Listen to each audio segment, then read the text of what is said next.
The silent broadcast, a timeless, unsolved mystery. In the early days of radio, when crackling frequencies carried voices across oceans, there existed a broadcast so strange, so chilling, and so unexplained that even today, nearly a century later, it remains one of the greatest mysteries ever recorded. This is the story of the silent broadcast. It was November 12th, 1933.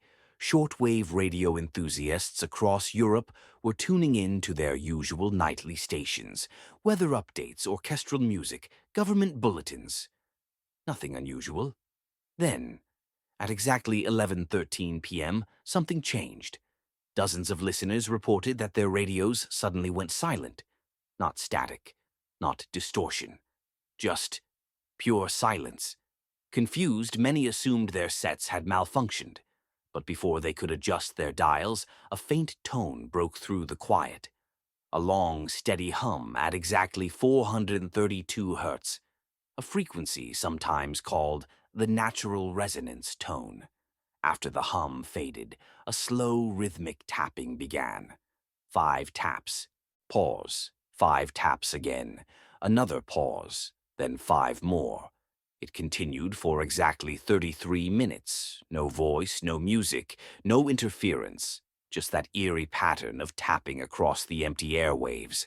The next morning, newspapers in Italy, France, and Germany ran small headlines. Listeners report strange late-night broadcast. Unidentified frequency interrupts regular programming. Experts initially dismissed the claims as mass misinterpretation, but then the letters began arriving. Over 200 radio operators, many trained professionals with military or engineering backgrounds, described hearing the same pattern at the same time. Even more bizarre, they all noted that the signals seemed to come from nowhere. It didn't match any known transmitter location. Signals always leave a trail, but this one left none. It was as if the broadcast had originated everywhere and nowhere at the same time. When researchers analyzed the reports, they realized the taps were not random. They formed a pattern similar to old telegraph code, but not exactly Morse. When decoded, the closest translation was, "No signal. Listen." Some argued it was a distress call. Others believed it was a warning. But the most unsettling theory came from a cryptographer in Prague. He said the pattern wasn't a message to listeners. It was a message from them. Something, or someone, was repeating back the electrical noise fingerprint of each person's own radio, as if the broadcaster wasn't sending a message, but listening. For months, nothing happened. Then, without warning, April 4th, 1934, exactly 11:13 p.m., the broadcast returned. But this time it was different. The hum began again, 432 hertz. The taps changed, now 3. Pause. 1. Pause. 3. Again and again. Then, after nearly 10 minutes, a voice, a woman's voice, barely audible, distant, as if speaking from a deep cave or underwater. No one could understand the language. Some said it sounded Slavic. Others said Latin. A few claimed it wasn't human at all, too smooth, too even, too emotionless. The voice spoke for 22 seconds. Then silence. Complete silence. And once again, nothing for months. In 1936, radio engineer Adrian Kulikov became obsessed with the silent broadcast. He believed it was not of natural origin, nor man-made. He claimed the frequency had a strange property. It was impossible to block. Turn off your radio. It still played softly through the coils.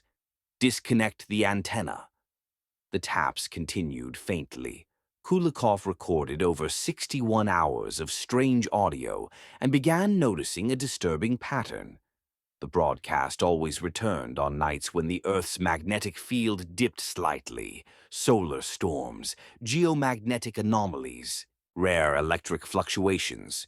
He believed the broadcast was using the Earth itself as an antenna. Then, one night in September 1936, Kulikov vanished. The only thing left behind was his final telegram to a colleague. It is not transmitting. It is responding. No trace of him was ever found. Over the decades, the broadcast reappeared at random. 1957, during the launch of Sputnik 1969, on the night of the moon landing 1986, the day of the Chernobyl meltdown 2001, early morning of September 11th, 2012, during a rare solar storm. Each time, dozens reported a strange silent interruption, followed by brief tapping. Always at 11:13 p.m. local time, no matter the country, as if the broadcast followed people, not time zones. Audio engineers who examined the recordings noticed one chilling detail. The hum contained faint layered echoes. Echoes of voices, human voices. Not speaking, but breathing. Slow, steady, synchronized breathing. As if a crowd was standing just behind the microphone, listening. The last confirmed silent broadcast occurred in 2019. A group of amateur radio listeners in Argentina recorded it, this time clearer than ever. The taps translated perfectly into Morse code. "We hear you." Then the woman's voice returned. Calmer, clearer, unmistakably whispering. "Don't stop listening." Then the signal cut abruptly, leaving behind a faint, chilling sound, a single, slow exhale. Since that night, the broadcast has never returned. Or maybe it has. Some claim you can still hear it if you tune between frequencies. Very late at night, when the air is still, and the room is quiet.